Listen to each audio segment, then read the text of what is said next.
Olá a todos, bem-vindos ao meu canal. De regresso para a resolução do último grupo do exame de Físico-Química A 2015, segunda fase, o grupo 7, que entra então no tema das forças e movimentos, estudados então na componente física do 11º ano. Eu vou resolver então neste vídeo a questão número 1, que é uma questão de escolha múltipla, e depois a questão 2 nas suas 3 alíneas. E com isto finalizarei então a resolução deste exame. Bem, a pergunta diz-nos o seguinte: na figura 4 representa uma montagem utilizada numa atividade laboratorial. Nessa atividade um carrinho move-se segundo uma calha horizontal ligado por um fio a um determinado corpo C que cai na vertical. Quer dizer, cai assim na vertical. Tudo bem. Durante o movimento do carrinho ao longo da calha, a força gravítica que nele atua é equilibrada pela, e temos aqui algumas forças em questão. O que eu me apetece fazer assim aqui já de seguida é colocar todas as forças que atuam no carrinho neste seu movimento aqui pela calha horizontal, enquanto estiver aqui ligado ao fio. Então temos assim aqui a força gravítica, que é o peso, né? Depois temos aqui a reação normal, com o vetor o mesmo tamanho do peso, mesma direção, sentido contrário, mas o mesmo comprimento. Isto porque se o carrinho se move horizontalmente, se não há movimento vertical, quer dizer que a resultante das forças neste eixo vertical tem de ser nula, porque não há movimento vertical, daí a normal equilibrar então aqui o peso. Estas duas forças estão em equilíbrio, resultante vertical igual a zero. Teria ainda assim aqui esta força, que é uma força de tensão, é uma tensão criada pelo fio aqui no carrinho. E poderei ainda ter aqui uma força de atrito, eu não sei, né? Eu não sei se existe ou não, mas poderá então existir uma determinada força de atrito. Não sabemos ou não se existe, mas ela pode existir. Não sabendo, faz sentido que a represente. Bem, mediante isto e sabendo que a resultante vertical é nula, ou seja, a força que equilibra o peso, ou seja, que somando com o peso obtemos uma resultante nula, é exatamente a reação normal. Por isso apenas podia ser ou a opção A ou a opção C. A força normal exercida pela calha no carrinho, né? É a tal força que equilibra a força gravítica. Agora aqui a questão é outra, né? Ainda temos de decidir aqui, será que estas duas forças formam um par ação-reação ou será que não? Bem, a terceira lei de Newton tem a ver com esta história dos pares ação-reação. Segundo Newton, um par ação-reação são duas forças que têm a mesma direção, tudo bem, têm o mesmo módulo, tudo bem, daí o equilíbrio, têm sentidos contrários, tudo bem, até aqui isto tudo bem, mas têm pontos de aplicação em corpos diferentes, então é aí que falha. Porque para a normal e o peso constituírem um par ação-reação, além da direção igual, sentido contrário, o mesmo módulo, têm de ter pontos de aplicação diferentes. O que não é o caso, porque estas forças são aplicadas no mesmo corpo. Então qual é a força? Então não são para a ação-reação, daí a opção correta seria a C. Já agora, qual é aquela força que constitui um par ação-reação com a força gravítica? Se vocês imaginarem assim aqui, por exemplo, a superfície do planeta, né? E nós encontramos aqui o núcleo da Terra, e se considerarmos assim aqui uma pessoa, né? na superfície terrestre, o que é esta força gravítica?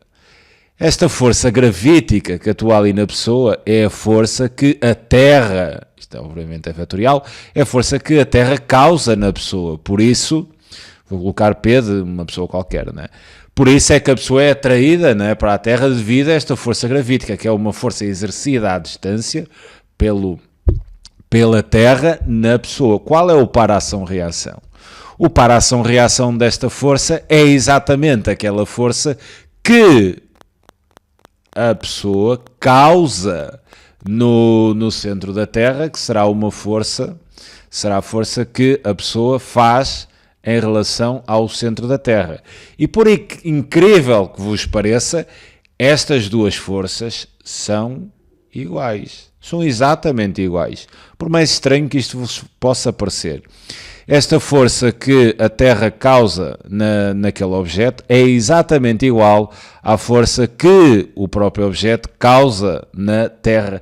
São exatamente iguais. Isto é estranho, não é?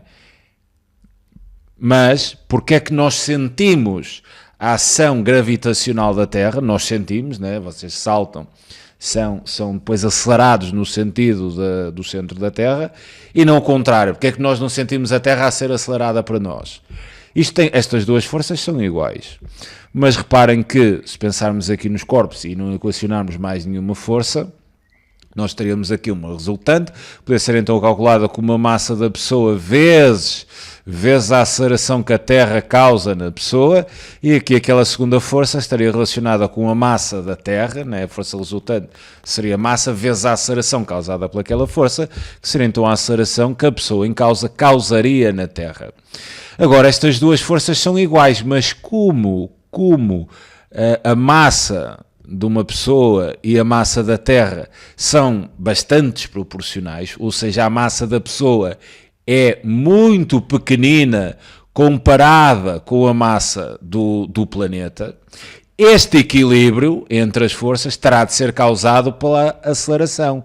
Por isso, se a massa da pessoa é muito pequena, esta aceleração que a Terra causa na pessoa terá que ser muito maior do que a aceleração que a pessoa causa na Terra. Por isso é que nós sentimos que somos atraídos para a Terra e não a Terra para nós próprios. Daí, estas forças são iguais e o que a gente sente tem a ver com esta desproporcionalidade entre as massas dos objetos. Se as massas são muito diferentes, as acelerações causadas também terão que ser forçosamente bastante diferentes, de modo a que estas duas forças sejam iguais. Bem, avançando então aqui no exercício, passamos agora à questão número 2, onde temos a figura 5, representa o gráfico do módulo da velocidade do carrinho em função do tempo, obtido na atividade laboratorial com o sistema de aquisição de dados adequado. Bem, antes de responder à questão 2.1, é fundamental que vocês façam uma boa interpretação destes gráficos, é mesmo muito importante. Eu vou recordar então aqui as forças em causa, temos aqui o peso, não é? Temos aqui a normal, temos então esta tensão do fio, e vou imaginar que talvez exista aqui uma força de atrito, não é? Já vimos que o peso é equilibrado com a normal e se o corpo se movimenta neste sentido, quer dizer que esta tensão terá que ser superior, não é? Esta tensão terá que ser superior à força de atrito. Obviamente, senão, se a força de atrito fosse igual à tensão, o corpo fica parado, não anda. Resultante zero, não é? Também no eixo horizontal não existiria movimento, ou então seria um movimento retilíneo uniforme a velocidade constante, o que não é o caso. Não é o caso. Se a força de atrito fosse superior à tensão, o corpo não se movia também. Se há movimento, quer dizer que a tensão terá de ser maior à força de atrito, ou então a tensão poderia ser igual, cuidado, mas para a tensão ser igual à força de atrito, isto implicaria que a força resultante fosse zero, o que a aceleração seria nula, e então a velocidade seria constante, mas aqui a velocidade não é constante, a velocidade está a aumentar. Se a velocidade está a aumentar, existe aceleração, logo a resultante não é nula, então a tensão terá de ser superior à força de atrito. Bem, mas nós aqui também sabemos uma coisa, é que sabemos que esta velocidade aumenta, mas aumenta de forma uniforme, aumenta num crescimento linear, ou seja, numa reta. O que é que isto implica? Este crescimento da velocidade segundo uma reta, ou seja, um crescimento linear, implica que a aceleração seja constante, ok? Velocidade cresce de forma uniforme segundo uma reta, isso implica que a aceleração é constante e que a força resultante também seja constante. Agora, nós observamos aqui, né, a velocidade aumenta até um determinado ponto, que há de ser aqui um segundo, né, 1 segundo e meio. A partir daqui, a velocidade mantém-se constante. O que é que isto há de implicar? Quer dizer, o bloco cai, né, bate no solo. A partir do momento que o bloco C bate no solo, esta tensão deixa de existir. Né? O corpo perde a ligação com o fio, quer dizer, deixa de estar aquele fio ali tenso, né? Fazer força, o corpo bate e esta tensão desaparece. Se esta tensão desaparece, existindo uma força de atrito, isto implicaria que esta força de atrito travaria o carrinho, né? Logo, a velocidade teria que diminuir. Mas nós, observando aqui o gráfico, a partir deste momento, nós percebemos que a velocidade se mantém constante. E se a velocidade se mantém constante, isto há de implicar que a aceleração seja igual a zero, seja um vetor nulo, o que quer dizer que a força resultante também será um vetor nulo. E se a força resultante é um vetor nulo, voltando aqui ao boneco, né? Como no eixo vertical o normal é equilibrada pelo peso, a resultante vertical já seria nula. Para a resultante ser nula total, a resultante no eixo do X teria que ser, neste eixo horizontal, tem de ser nula também, porque a velocidade se mantém constante, ou seja, não existe atrito. Certo? Cuidado com estas ideias. É que a partir do momento que o corpo perde a tensão, caso exista força de atrito, a velocidade teria que diminuir, né? Porque a força resultante apontaria imediatamente no sentido contrário ao movimento, o que travaria o carrinho, logo a velocidade teria que diminuir. Se a velocidade não diminui e se mantém constante, quer dizer que a resultante é zero. Como não há tensão neste momento para a resultante ser zero, é porque o atrito não existe. Okay? São estas conclusões que são extremamente importantes que vocês tirem a partir da leitura que fazem aos gráficos. É extremamente importante esta ideia. Okay? Uma boa interpretação do gráfico permite-vos resolver as questões que a seguir vêm com uma tranquilidade enorme. Bem, questão 2.1. Desenhe na sua folha de respostas o corpo C e os dois vetores que possam representar as forças que nele atuam enquanto o corpo cai, né? Exatamente até antes de embater no solo. Identificando as forças e tenham atenção ao tamanho, né? Bem, eu vou desenhar assim aqui o corpo C. Ok, este é o corpo C. Quais são as forças que atuam no corpo C neste momento? É a força gravítica, né? É aqui a força gravítica, e depois atua ali também outra força, né, que é a tensão, né, chamada a força que o fio faz, é sempre uma tensão. Bem, e agora reparem, se o corpo se vai a movimentar neste sentido, né, se o corpo se vai a movimentar assim neste sentido, isto quer dizer que a força resultante, né, a força, que não é uma força para desenhar aqui no bloco, estou só a pensar.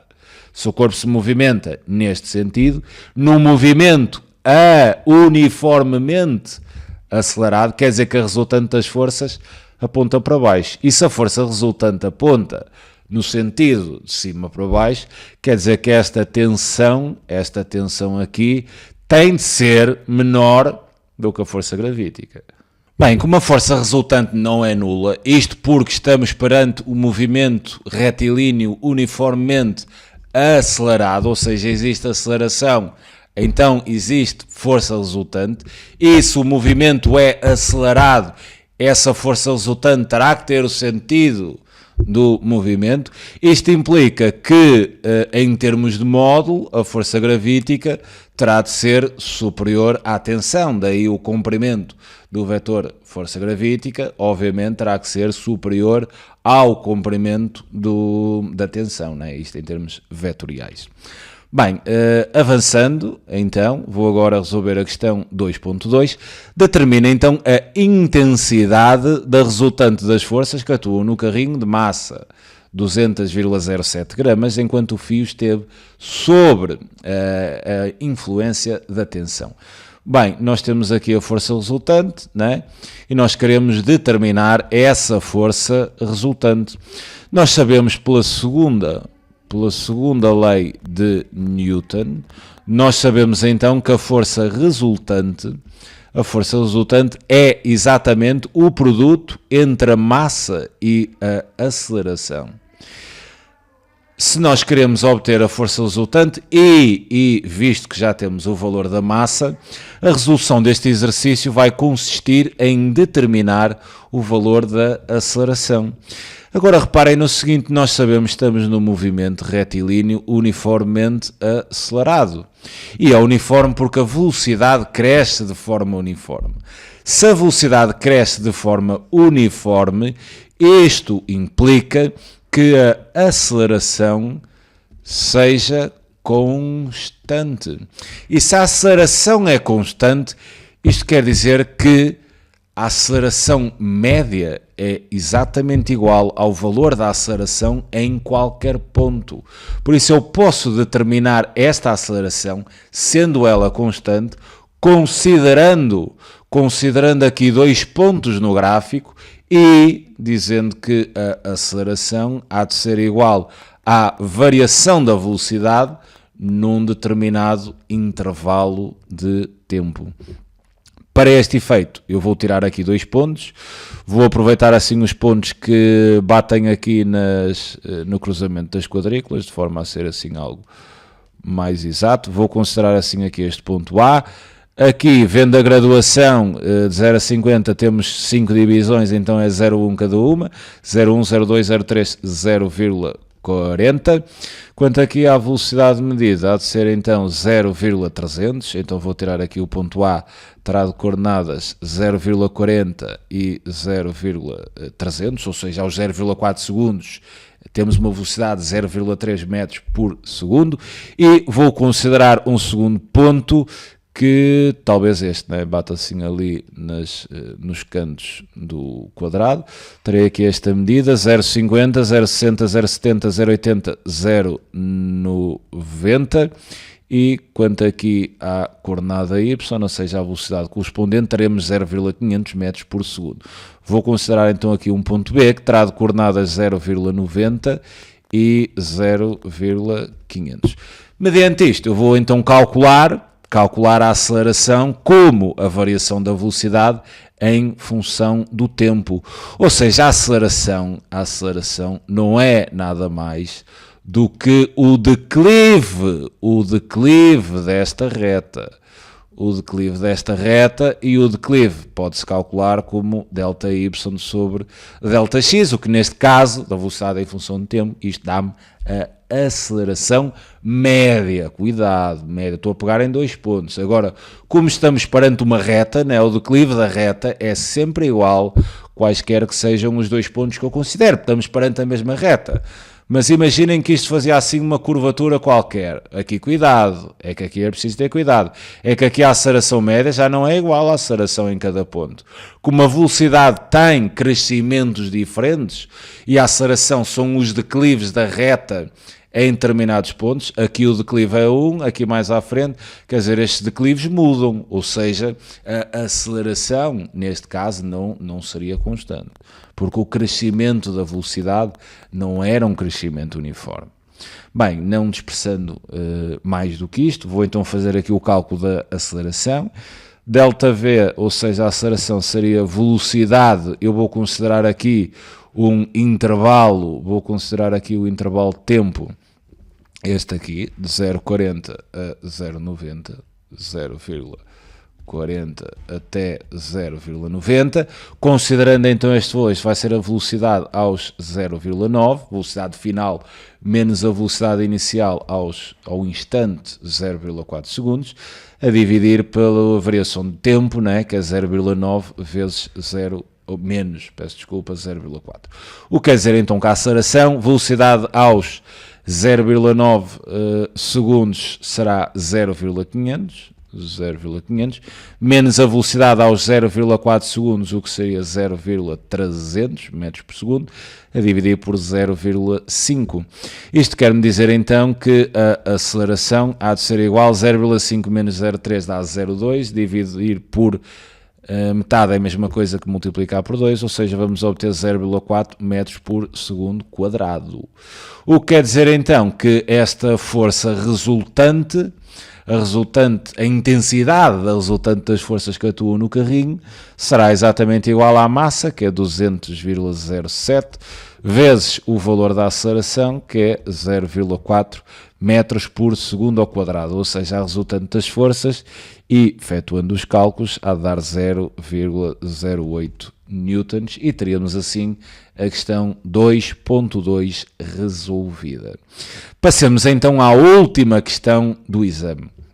Explique porque é que os resultados experimentais permitem concluir que a resultante das forças de atrito que atuam no carrinho foi desprezável. Bem, nós já falamos disto, já falamos desta ideia, quando introduzimos esta questão 2. Porque, lembrem-se das forças que eu coloquei aqui, eu não sabia se existia ou não atrito, não é? Teríamos então aqui a tensão e possivelmente uma força de atrito, sim ou não, não sabíamos. A partir do momento em que esta tensão desaparece, que é quando o carrinho, quando o corpo se embateu no solo, né? A partir daí esta tensão desaparece, o corpo deixa de estar sobre a tensão do fio. Caso existisse força de atrito, né?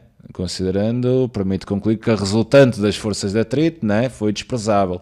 Caso existisse atrito, isto implicaria que a resultante tivesse sentido contrário ao movimento, então implicaria que a velocidade a partir daqui fosse diminuindo, né? Fosse diminuindo, o que não acontece. O que acontece é que a velocidade se mantém constante. Se a velocidade se mantém constante, a resultante das forças teria que ser zero, né? Logo, esta força de atrito, não existindo tensão no eixo horizontal, para a resultante ser zero, quer dizer que a força de atrito teria de ser zero. Daí tiramos então esta conclusão. Tirei então a liberdade de colocar aqui a resposta assim em forma de texto, para vocês terem esta ideia um pouco mais construída. Diz o seguinte: então o corpo C atingiu o solo ao fim de aproximadamente 1,4 segundos, que é exatamente este momento aqui, e após esse intervalo de tempo o carrinho continua a mover-se na mesa com velocidade constante, como podemos observar no gráfico. Logo, se a velocidade era constante e sempre na mesma direção, a soma das forças era nula, tal história resultante é nula, de acordo com a lei fundamental do movimento, segundo a lei de Newton. Como o peso do carrinho está equilibrado pela normal, quer dizer, não pode haver mais qualquer força. Bem, fico-me então por aqui. Com isto concluí a resolução do exame da segunda fase.